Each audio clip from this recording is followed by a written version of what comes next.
Waqala jeung geus ngadawuh Allah Ta'ala wangkihu jeung kudu narika aranjeun al-ayyama ka pirang-pirang awewe anu lengoh mingkum ti antara aranjeun kabeh wassolihina jeung ka jalma-jalma anu soleh min ibadikum ti pirang-pirang abid aranjeun wa imaikum jeung pirang-pirang amat aranjeun iyakunu lamun bukti itu ayyama eta fuqaraa pirang-pirang anu pakir yugnihim mangka bakal ngabeungharkeun ka itu ayyama saha Allah min fadlihi tina fadlna Allah Ta'ala.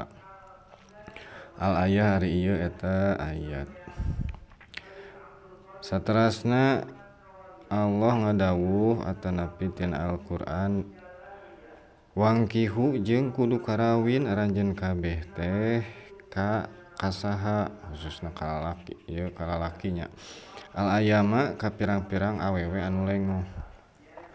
Kumaha can abi mah da bogoh ka awewe anu geus kawin teu meunang atuh ari kitu mah. Beda jeung awewe nya. Awewe mun bogoh ka lalaki anu geus boga pamajikan. Cenah abi hoyong janten anu kadua cenah.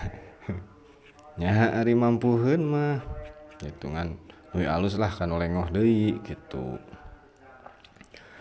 Tah kitu. Wassolihina jeung ka jalma-jalma anu saroleh. Ti sajabana anu lengoh teh pilihan deui tingali deui nya kanu soleh. Matak kitunya urang perlu ta'aruf teh perkenalan supaya ningali kana tingkah paripolahna ucap laku lampahna nya calon urang teh kitu. Min ibadikum wa imaikum ti pirang-pirang abid nah rek ti abid atau rek ti amat ieu hamba sahaya nya ayeuna mah tos teu aya nya abid amat gitu. Iyakunu lamun bukti itu ayyama teh eta jalma pakir lamun kabuktian eta awewe teh jalma pakir tah mangka bakal ngabeungharkeun Allah insyaallah nya nah awewe atau lalaki insyaallah ku ayana naon perkawinan teh silih lengkapinya insyaallah dibeungharkeun.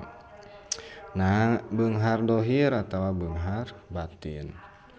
Mudah-mudahan atuh anu can baleunghar dohirna batinna nya saenggalna dibeungharkeun ku Allah. Amin ya Allah ya rabbal alamin. Al-ayah